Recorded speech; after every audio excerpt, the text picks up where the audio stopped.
Muy buenas tardes a todas y a todos. Me da mucho gusto estar aquí en Parral. Es una ciudad que tenía muchas ganas de conocer desde hace tiempo y pues esta es la primera vez que tengo la oportunidad de estar aquí. Estoy muy contento de además estar en esta ciudad en un día tan especial como hoy, que estamos en vísperas de conmemorar el centenario del asesinato de Francisco Villa en esta ciudad. Es una ciudad histórica desde hace muchísimo tiempo, una de las primeras fundaciones que se crearon en el norte de la Nueva España, con una riquísima tradición histórica, cultural, étnica, artística. Además me da mucho gusto estar aquí porque yo no había tenido la oportunidad de venir aquí en donde nació Carlos Montemayor, uno de los personajes más importantes de la historia intelectual de México en las últimas décadas, un destacado escritor, pensador, comprometido con las mejores causas, a quien tuve la oportunidad de conocer, al igual que a su familia, y para mí es especialmente grato finalmente tener la oportunidad de estar aquí. A mí me habían pedido que hablara acerca de Emiliano Zapata. Iba a estar conmigo Martín Villa, por distintas circunstancias no nos puede acompañar, pero entonces yo voy a tratar de hacer una plática que abarque a los dos personajes. Quiero comenzar diciendo que en la historia de la Revolución Mexicana, en la mayoría de los libros que se han escrito desde hace muchas décadas acerca de la Revolución Mexicana, a menudo se había dicho que Francisco Villa y Emiliano Zapata, los dos dirigentes campesinos más importantes de la Revolución Mexicana,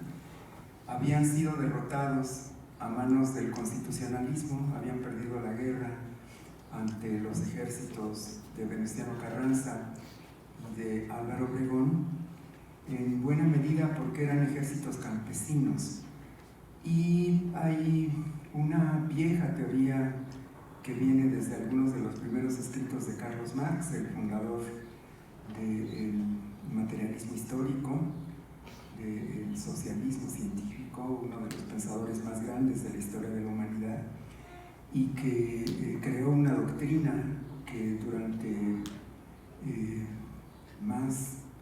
de 150 años ha sido una de las más importantes formulaciones teóricas, ideológicas, políticas, filosóficas, económicas que se han hecho, y que perfiló un modelo de organización social distinto al que prevalecía en la Europa occidental de mediados del siglo XIX, y que se convirtió en una guía para transformar al mundo durante más de 100 años después de la aparición del Manifiesto Comunista en 1848. En algunos de los escritos de Carlos Marx, y particularmente en el análisis que hizo de la lucha de clases en Francia después de la Comuna de París, en ese texto Carlos Marx hizo una formulación que ha tenido un enorme impacto en los estudios de historia de las revoluciones a partir de entonces. Y en ese escrito Carlos Marx caracterizó a los campesinos como una clase que no era revolucionaria, que era una clase que tenía que aliarse o bien con la burguesía para hacer una revolución democrático-burguesa, o bien con los obreros para hacer una revolución proletaria, pero que el campesinado por sí mismo no tenía la capacidad de formular un proyecto alternativo de nación, que los campesinos no podían concebir que tenían que tomar el Estado y que tenían que utilizar el Estado para hacer una transformación económica, política, social y cultural, porque la mayoría de los campesinos eran pequeños propietarios, eran campesinos parcelarios, y el tener una propiedad individual los hacía que vieran nada más por sus intereses y que fuera muy difícil que se unieran y que se concibieran a sí mismos como una clase social, que el hecho de tener que trabajar la tierra todos los días, de sol a sol,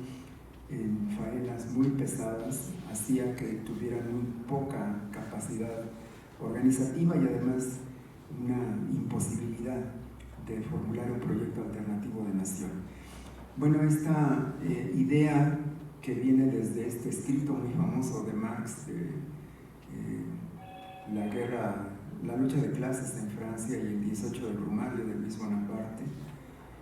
ha prevalecido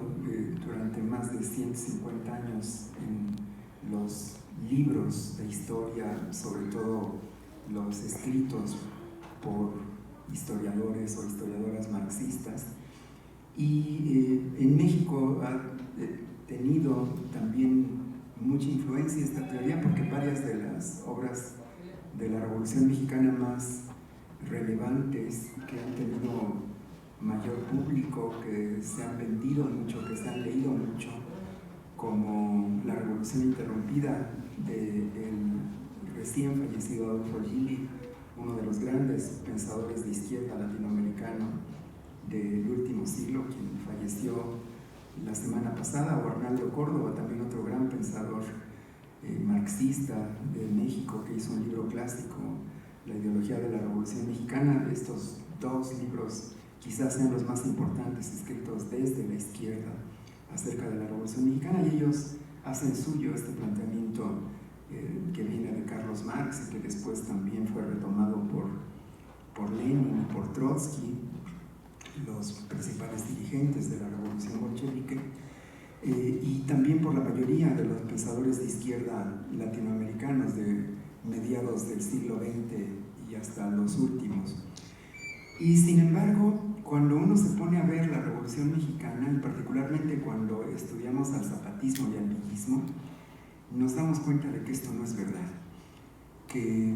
la Revolución Mexicana y particularmente el villismo y el zapatismo son quizá algunos de los mejores ejemplos de que los campesinos sí pueden ser revolucionarios, y no solamente porque tengan la capacidad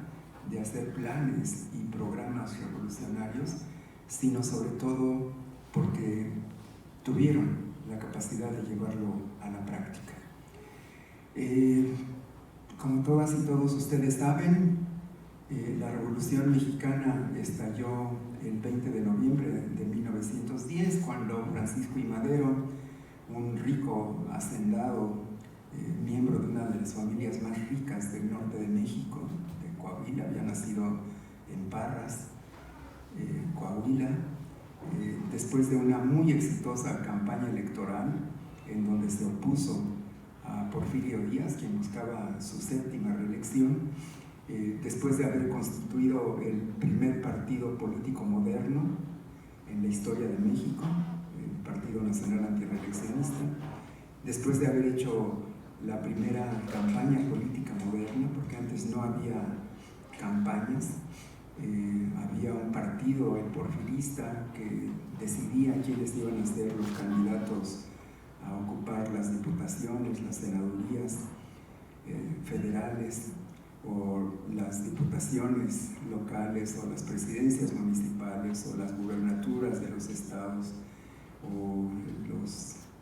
miembros del gabinete federal. Como ya sabían de antemano que iban a triunfar, pues no tenían por qué hacer campaña política, no tenían que desgastarse. El resultado estaba sabido de antemano, y por lo tanto, antes de Madero no había habido partidos políticos. Había el partido porfirista, que ganaba siempre las elecciones, y los candidatos porfiristas a veces ni siquiera sabían por qué distrito electoral habían ganado. En los archivos de Porfirio Díaz yo he encontrado cartas de agradecimiento de diputados o de senadores que le dan dan las gracias a Porfirio Díaz por haberlos propuesto para ser representantes populares, y que le preguntaban, además de darle las gracias, que si por favor les decía por qué distrito electoral iban a representar a sus electores, porque no sabían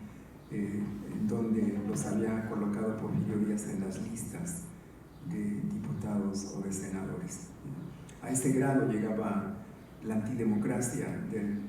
régimen porfirista, y Madero había hecho una muy exitosa campaña electoral. Había recorrido buena parte del país, haciendo por primera vez mítines, haciendo manifestaciones, reuniones, fundando clubes antirreeleccionistas, fundó muchos clubes antirreeleccionistas en la mayoría de las ciudades del país, y después convocó a una convención nacional de donde surgió el candidato presidencial, que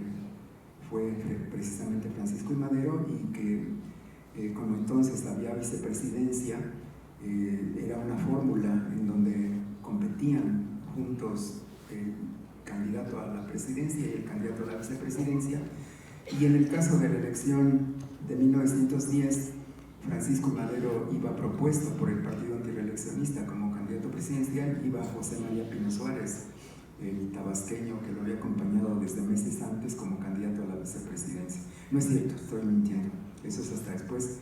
En la primera elección, la de 1910, su compañero de fórmula fue el médico Francisco Vázquez Gómez, que además era el médico de cabecera de Porfirio Díaz. Y cuando Porfirio Díaz se dio cuenta de que Madero realmente significaba una amenaza real para su triunfo, decidió meterlo a la cárcel. Y las elecciones se realizaron estando el único candidato opositor, Francisco Madero, en la cárcel en la ciudad de San Luis Potosí. Desde esa prisión, Madero llamó a sus correligionarios a que se presentaran a las casillas electorales, que levantaran actas de todas las irregularidades hechas el día de la elección, que protestaran por la imposición, por la presencia de policías, por la llegada de contingentes militares, por la intimidación, por el acarreo, por la falsificación de votos, en fin, todas las prácticas fraudulentas que por tantos años hemos padecido en el sistema político mexicano. Pues imagínense, si todavía seguimos viendo estas prácticas antidemocráticas el día de hoy, imagínense cómo eran las cosas hace 113 años, donde no había partidos políticos, no había oposición, no había cultura ciudadana, no había organizaciones, en fin.